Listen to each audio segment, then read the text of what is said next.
How's it going, Clara? How are you? Good, thank you. Excited?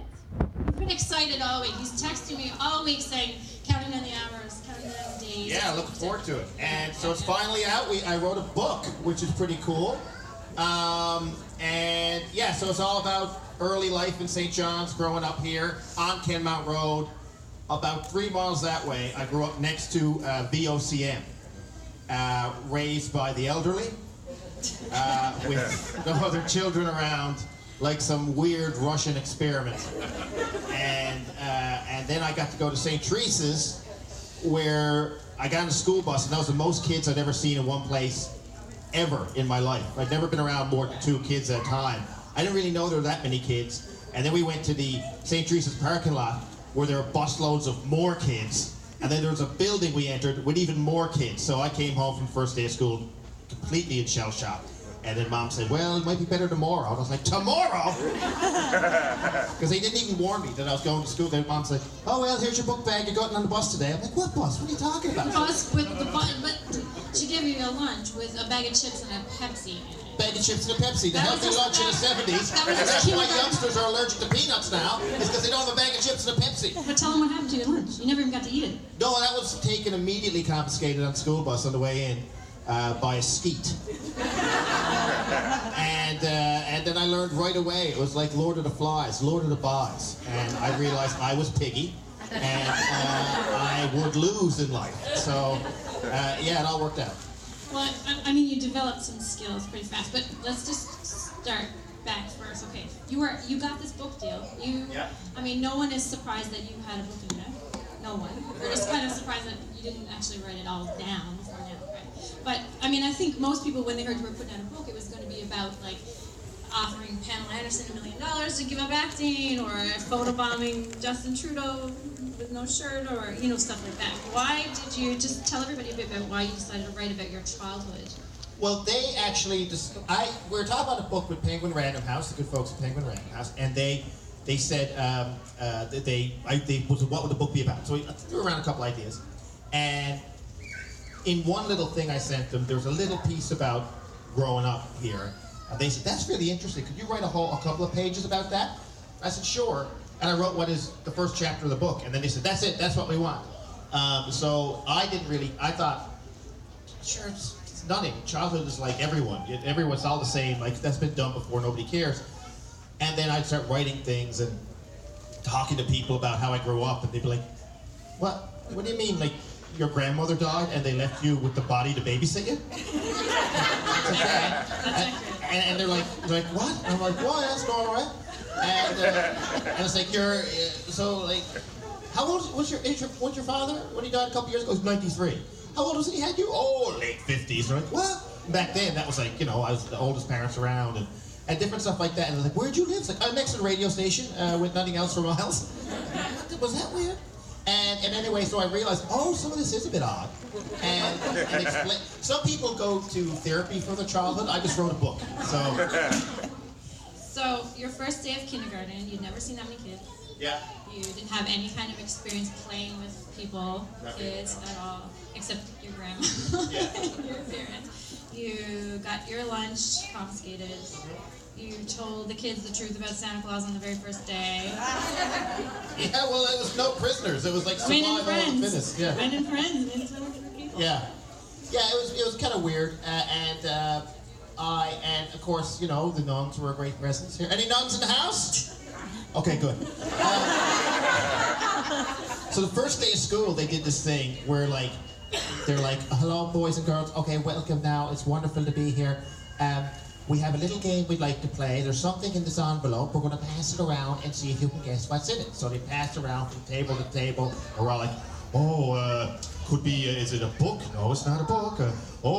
Could it be, is it a piece of wood? No, it's not a piece of wood. And then it goes back to the nun. She opens up and goes, it's the strap. And you're like, what the hell is that? Russian roulette stuff. And they're like, and if you're bad, we'll hit you with it. And I was like, what the hell is going on?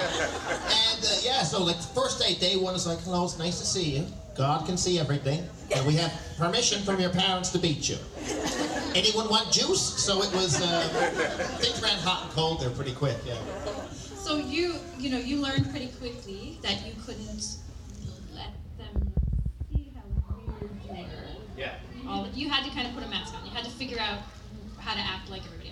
I was like Jane Goodall watching the apes. Like I'd be like, oh, I see this behavior. Tag is when one child touches another one and then tries to touch the other child. Child's play. And then I'd try and hop in like that. Or like music was a big thing, like going to school, because my brother's 8 years older than I am. My dad was 1,000 years old, and mom was 13 years younger than dad. But like, so music, dad like would listen to like Al Jolson on 78, you know. So you'd be like, everybody else is the Eagles, and we'd be grow up listening to like, you know, like, Mommy, how I love you, and then people would be like, what kind of music do you like? Oh, Al Jolson. And my brother was going through a blues phase, and Chicago blues, so everything was Chicago blues. So I'd be like, you know, oh, they're like, I like AC/DC, and I'm like, I like Sonny Boy Williamson and Sonny Terry and Brownie McGee and you know, Blind Lemon Johnson and Al Jolson, and then they go, I'm sorry, I'm gonna have to beat you up, man. Those are horrible answers. And so I remember buying AC/DC seat cassette and keep it in my book bag so that if anybody ever brought up music, I'd go, I too like AC/DC, fellows. See, look at that. Look, no need to hit anyone here, and put it back in my book bag and then go back and play my 78s on a big kind of thing. Gramophone. Such a dork. I know, it's still a dork, it's weird, but it got you out of some situations, and I know when we talked about it before, you mentioned, you know, that your comedy back then, you'd relate to your bullies by making fun of the nuns, and it's basically what you do on 22 Minutes now when you... Yeah, it's the same thing. Like a guy go like a guy have you pinned up against the chain link fence, which is the only part of St. Teresa's that's still there from when I was there, is this fence that bordered to the house next door. And on recess, and he was about to hit me or whatever, and I'd be like, oh, well, can't hit me harder than the Mr. Dunn. And they're like, what? Or like doing an imitation of Mr. Abbott was always a good go-to. And they'd be like, and then you're like having a chat while buddy's like about to hit you. And the next thing he'll just shove you and say, go away, you wuss, and leave you alone. I go, oh, I can use humor to deflect getting beaten up. Okay, I'll do that. And then I would use humor to get out of situations. Or the same thing with teachers and stuff. You'd make a little joke. But now instead of, you know, making fun of Mr. Abbott and Sister Cecilia, I'm making fun of, you know, Doug Ford and Donald Trump. Same thing. Same thing, right. Who would beat this guy? This is his actual kindergarten picture in here on the cover. Yeah, that's my That's him in kindergarten, for real. That's my kindergarten photo, and I thought, you know, with the cover it'd be good to kind of, you can't judge a book by the cover, but I wanted people to judge this book by the cover and go like, oh, it's Critch talking about his childhood. Okay, so there's Critch and there's his childhood. So I wanted to recreate this picture, and I talked to my friend Stephen Osler at 22 Minutes, a set guy, and I said, you know where you find one of those old like 70s like wheels like for photo things? I did a bit of research and I found out that these were like a kit that you would buy the rights to do in a certain place. They'd send you the backdrop and the wheel, and then a photographer would have that. He'd be the only person allowed to do that and get all the schools. And I asked him, he said, oh, let me see. And he came back and he just went around the corner and he made it in like an hour. He painted the backdrop and made that, and he made a little box to mail it down because my friend Ray Finley shot the photo here, a great Newfoundland photographer. And anyway, so yeah, he just whipped it off, and then I had it, no problem. And then the guys at Penguin were like, well, we're thinking of hiring someone to... Got it on, boys, got it on, I'll send you the file. You just had that outfit in your closet? Yeah, it's pretty much still dressed the same way. If I didn't know that was you, I'd know that was you. Yeah, I haven't changed that much. Yeah, no, I was a pudgy little hollow-boned gelatinous youngster. Gelatinous. And I am now the same way in my old age. It's great. So, I mean, you go on in the book and you tell lots of stories, and then you get into a little bit of high school and about you pipping off to go and rent out the LSPU hall for shows. Tell them about that. Yeah, so you missed school at school is Kevin Lewis. And Kevin Lewis is in the book here, right here. Kevin Lewis was my theater arts teacher. Raise your hand, Kevin, if you still have the ability. And so Kevin's very responsible for me, pretty much responsible for me getting into the acting thing. Because I had Sister Fiore at St. Teresa's made me do a play. She just said, you're in the play. And I don't want to be in the play. You're too bad, you're in the play. And then I thought, that wasn't so bad. I might want to do theater arts. So and they had a parent-teachers night where parents would go up and meet teachers in Holy Heart and say, you're going there. And my mom went up and she said, my son Mark's interested in doing theater arts. And Kevin Lewis spun mom around and said, madam, I'm going to make your son a star. And Mom came home and said, "You're not allowed to do theater arts because I think that Mr. Lewis drinks." And I thought to myself, aha. And so I was just fascinated by Kevin Lewis because he was like, devil-may-care kind of teacher. And we did all these plays. And so that first year, grade 10, he gave me too much confidence because myself and Chad House, who's over there, Chad House was in a comedy troupe called Cat Fud with me. We said, let's do a theater arts, let's do a sketch comedy show down at the LSPU Hall. I'd been to the LSPU Hall once before with my brother Mike, who's over there. This is great. This is lots of visual aids here. And he'd take me to see a play that Rick Mercer, who's up now? Rick Mercer had written, and it was his first play called The Beatles Play Bishop Falls. And I was like, oh, this place is filthy. It's like kind of found, that was the old LSPU Hall before they got government money. And so we went down and rented that place out on a 60-40 split while we're in high school, 15 years old, should have known, they should never have given it to us. And I remember when they gave us the money, myself and Chad were like, they gave us the 60, suckers. And we went down there, did a late night, 11 o'clock at night cabaret, downtown when you're 15 in this big building. But to get out of school, we had to rehearse and build sets, so I would go down to the office to G. McD, Gladys McDonald, and who was the secretary there, and say, Mr. Lewis asked me if I'd put down an announcement for the announcements for him. And they go, okay, and they give me the list. And I'd write down something I made up, and I'd say, and it would say, then the announcements would go, bing. At 4 o'clock, there'll be the basketball semi-finals. I'd like to congratulate the girls' swim team for making it to nationals. And would Mark Critch come to the office? And I just go, make it look like, Dad's drinking, I gotta go home, there's problems at home. And so they wouldn't ask you questions, they go, oh, his father's drinking. And you get up and take my book bag out the front door and down to the LSPU Hall, and we'd paint sets, and that was it, yeah. So 50 in math, no problem. When do you need math? No, you don't need math now. Don't need math, get a calculator on your phone. I mean, speaking of your dad, your parents are major characters in the book.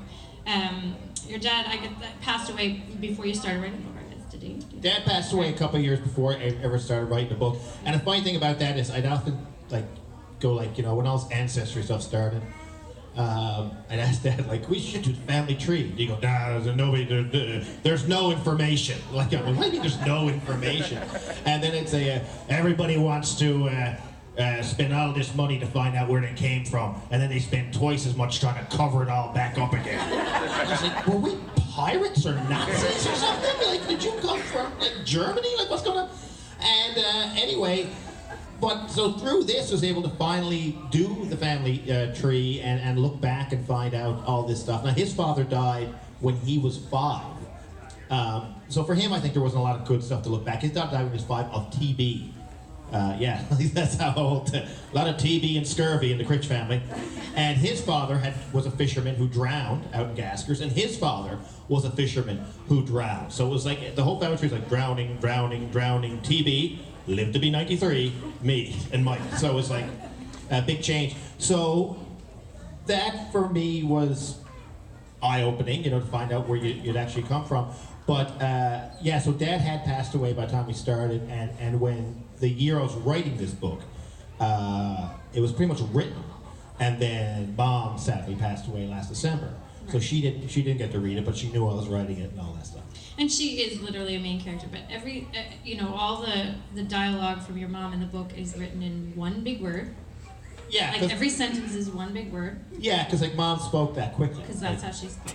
Mom spoke a Camaro spinning out in December on Kemnott Road after hitting ice. Every mom said it was like that, there's never ever stopping anything like that too, right? Because, oh my God, and the shocking now, Bradbury up here now, I heard now that her uncle's sick up to have signs. That's true. He's not gonna be, he's independent if Gary don't come out, but that's all right, he'll be all right. So everything Mom was just happiness, drop of darkness, someone's going to die, and then, oh well, So it was, it was just rolling on. What do you think they would say about this book? What do you think your mom would say about, her portrayal in the book and which isn't, it's nice. You're truthful. You make fun, but that's the way, myself and Mike always made fun of Mom like that to her face. But I don't think Mom would have actually read it. I think Mike's like, I don't know. Yeah. You're on your own, but like Mike's like even looking. Mom would have probably gotten a bit crooked for a while, because. Wait, what would she have said? Tell me. Oh my God, I was into the cold. I had a bunch of those books look nice, but I can't believe you said that about that time now. Off to the house, everything like that. My God, what are people going to think? But then again, another lady said she read it and she liked it, so I guess I liked it. So she'd be going back and forth. And Dad would say, good God, what are you doing that for? Do you need money? Yeah, that would be it. He would assume I'm doing this because I'm about to lose a house and I'm trying to sell them. And he'd be going around with copies and going like, will you buy this for the kid, huh? And they'd give me an envelope of cash with book money in it. It's funny to hear you do an impression of your dad, because everybody in St. John's can do an impression of your dad. Yeah, there's radio dad and there's real dad. Do they know who your dad is? My dad was Mike Critch for the VOCM news service, so he was a radio guy on VOCM. And for years and years and years, and he was the last living person to cover Confederation. That's and he was well known on the radio. But I remember I was about 4 years old in the Avalon Mall, and which is here today. I heard these guys in the food court. You know that old intermission with the Charlie Chaplin photos, really dark and spooky. And this guy was making fun of Dad, and he's like, "Late last night, heard this morning, Mike Critch VOCM news service." I'm like, "You are not." And that was the first time I ever heard anybody do an impression of Dad, or anybody really. And I realized that people would always make fun of Dad and do impressions of him. But his actual voice, a lot of that, and he was, good God, was something he always said. He was at the height of ignorance. Like he was always like shocked by something.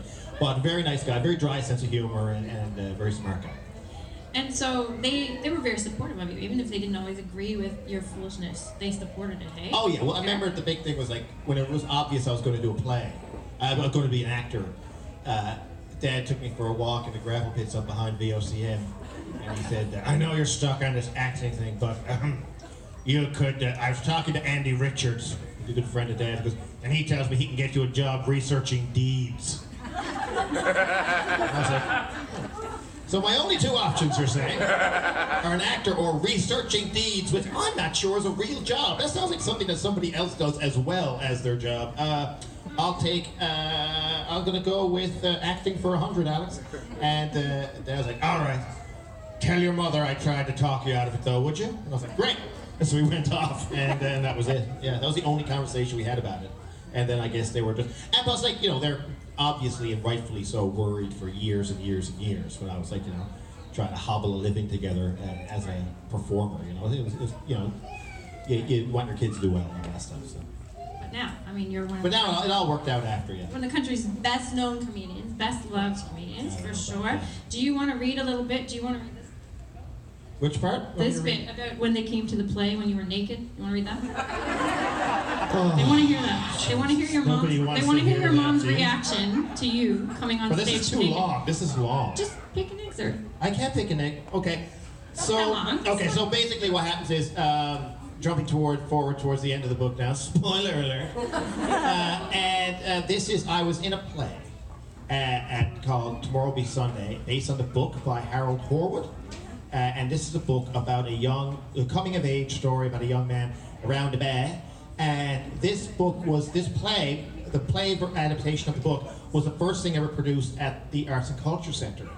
And everybody got upset about it because it was about the story of a young boy who is molested by a pastor and then becomes good friends with the teacher in the community, and it's sort of religion versus education kind of a thing. And there's all this love affairs going on, like I have a girlfriend named Virginia, and then she's also having an affair with the teacher, and it's all this stuff. And so in the 60s when it opened, everybody was like, oh my God, and Joey Small was like, oh, this is not what I paid for, and that kind of thing. So for the 25th anniversary, they decided to rewrite it and remount it and try and make it more shocking. So they got this director from Montreal, see? So we're in the, and that was a big thing too, it was like, he's from Montreal, he's been away. And anyway, so this was, so I'll pick it up. So I'm in rehearsal up at the Arts and Culture Centre, I'm 19 years old. A key scene features Brother John spying on Christopher and Eli as they wrestle playfully after a swim. Christopher's the teacher, and Eli's my character. We were rehearsing the scene when our director leaned forward with a suggestion. You should be naked, he said. The room suddenly fell quiet. I could hear the hellish coffee hissing in its pot across the room, demanding release from its glass prison. All right. Yeah, I said, nodding pensively, as I often did when things started going over my head. Yeah. Did he mean naked as in undressed, or naked emotionally? Did he mean completely nude, penis out naked, or swim trunks naked? They need to be innocent, pure, as God made them, with nothing to hide, he growled, chewing on an unlit cigar. No one had ever been naked on stage in Newfoundland before. Sure, there were strippers at the Eager Beaver Bar downtown, but even they wore their socks. So anyway, so we had talked about that for a bit, and he says, of course, you had to be comfortable with it. It'd be good for the play. I couldn't imagine what Dad would think seeing his youngest son wrestling another man nude on the main stage at the Arts and Culture Centre.